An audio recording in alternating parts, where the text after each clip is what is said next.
क्योंकि स्टूडेंट्स को परीक्षा की कसौटी से गुजरना पड़ता है, इसीलिए उनके लिए याददाश्त कैसे बढ़ाएं, इसका महत्व बढ़ जाता है। स्टूडेंट्स के लिए आयोजित कार्यक्रम परीक्षा पे चर्चा में वो देश भर के छात्रों से सालाना जुड़ते हैं, मोटिवेट करते हैं। उन्हीं चर्चाओं में से हम ले आए हैं कुछ स्पेशल टिप्स हमारे एग्जाम वॉरियर्स के लिए। मोदी जी के पास मेमोरी बढ़ाने की कोई जड़ी बूटी तो नहीं है, लेकिन खुद के अपनाए कुछ मेमोरी ट्रिक्स जरूर हैं, जो वो बड़े इनोवेटिव अंदाज में समझाते हैं। आइए सुने।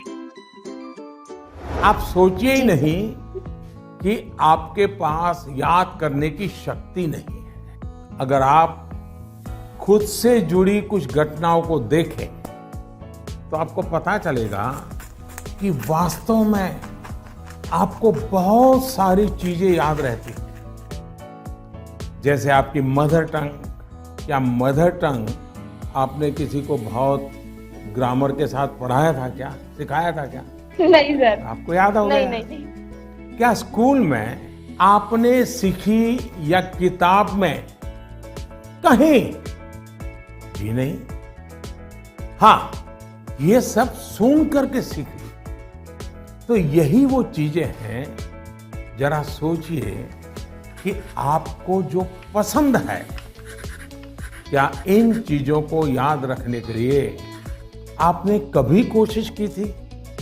वो बातें जिनसे आप पूरी तरह जुड़ गए हैं, मग्न हो गए हैं, वो बातें जो आपका हिस्सा बन गई हैं, आपके विचार प्रवाह का हिस्सा बन गई हैं, उन्हें आप कभी नहीं भूलते हैं। दूसरे शब्दों में कहूं तो ये मेमोराइज नहीं है, एक्चुअली ये इंटरनलाइज है। और इंटरनलाइज करना यही इसका एक अच्छा रास्ता है। और इसलिए आपको याद करने पर जोर देने के बजाय आपको उसे जीने की कोशिश करनी चाहिए। सहजता, सरलता, समग्रता के साथ आपके पास भी वही सारी शक्तियां हैं जो किसी बहुत टैलेंटेड व्यक्ति के पास होती है। याददाश्त को बढ़ाने का गजब का मोदी टॉनिक, वो भी बिल्कुल फ्री। करना सिर्फ इतना है कि जो काम करें पूरी लगन से करें। मेमोराइज नहीं, इंटरनलाइज करना है। लेकिन क्या हम सभी के लिए ये करना आसान है? क्या हम अपने रोजमर्रा के जीवन में, डे टू डे लाइफ में मोदी जी की बताई मेमोरी ट्रिक ऑलरेडी अप्लाई कर रहे हैं?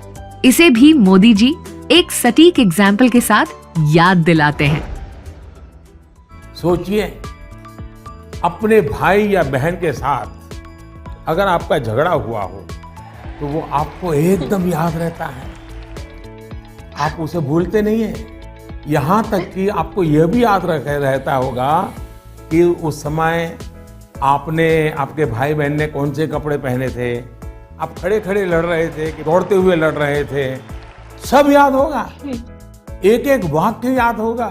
जी सर। यानी इसका एक मतलब यह है कि आप उसमें फुली इन्वॉल्व थे, आप उस क्षण को पूरी तरह जी रहे थे। साफ है कि चीजें याद रहे, प्रॉपरली रिकॉल कर सके, उसके लिए आप जिस क्षण में हैं उस क्षण में ही रहना और उसमें पूरी तरह से इन्वॉल्व रहना बहुत जरूरी है। यानी हम पढ़ाई कर रहे हैं, किताब हाथ में है और मन है खेल के मैदान में, सहेलियों के साथ, दोस्तों के साथ, फिर तो मामला गड़बड़ हो जाता है। सच कहते हैं मोदी जी। खुद को पूरी तरह इन्वॉल्व करके जब हम कोई कार्य करते हैं तो ध्यान भी नहीं भटकता, चीजें अपने आप याद आने लगती हैं। लेकिन मेमोरी को शार्प बनाए रखने के लिए कोई तो तरीका होगा, कोई तो फॉर्मूला जरूर होगा। इसके पीछे छिपी है विजुअलाइजेशन की ट्रिक। आइए मोदी जी से जाने और आजमाएं। आगे जाकर आप में से कोई विद्यार्थी अगर साइकोलॉजी पढ़ेगा तो उसमें मेमोरी बाय एसोसिएशन का कंसेप्ट विस्तार से समझाया जाएगा। आप याद कीजिए कि स्कूलों में सुबह असेंबली में राष्ट्रगान होता है। अब जन गण मन हर कोई गाता है, लेकिन क्या कभी आपने जनगण मन गाते समय आपने उस राष्ट्रगान के साथ देश में ट्रैवल किया क्या? आप उसके साथ जो शब्द आते हैं उन शब्दों के साथ अपने आप को विजुअलाइज कर पाए कि नहीं कर पाए? पंजाब को, गुजरात को, महाराष्ट्र को, बंगाल को मन ही मन राष्ट्रगान गाते समय ट्रैवल किया क्या? आपको एकदम से याद होना शुरू हो जाएगा। मन ही विजुअलाइज करेंगे तो आपको अच्छे से याद रह जाएगा। इसका तो एक फायदा और होगा, आप इस देश के साथ भी एकाकार होते चले जाएंगे। यानी इन्वॉल्व, इंटरनलाइज, एसोसिएट और विजुअलाइज। मेमोरी को शार्प करने के लिए इस फॉर्मूले पर आप चल सकते हैं। बहुत सुंदर। अगर राष्ट्रगान गाते समय हम उसे विजुअलाइज करें तो पूरे भारत की यात्रा हो जाती है, मेमोरी भी स्ट्रांग हो जाती है और देश के प्रति भाव भी जागता है। आशा करते हैं कि मोदी जी के बताए फॉर्मूले हमारे एग्जाम वॉरियर्स की मेमोरी को स्ट्रांग बनाने के लिए जरूर फायदेमंद साबित होंगे।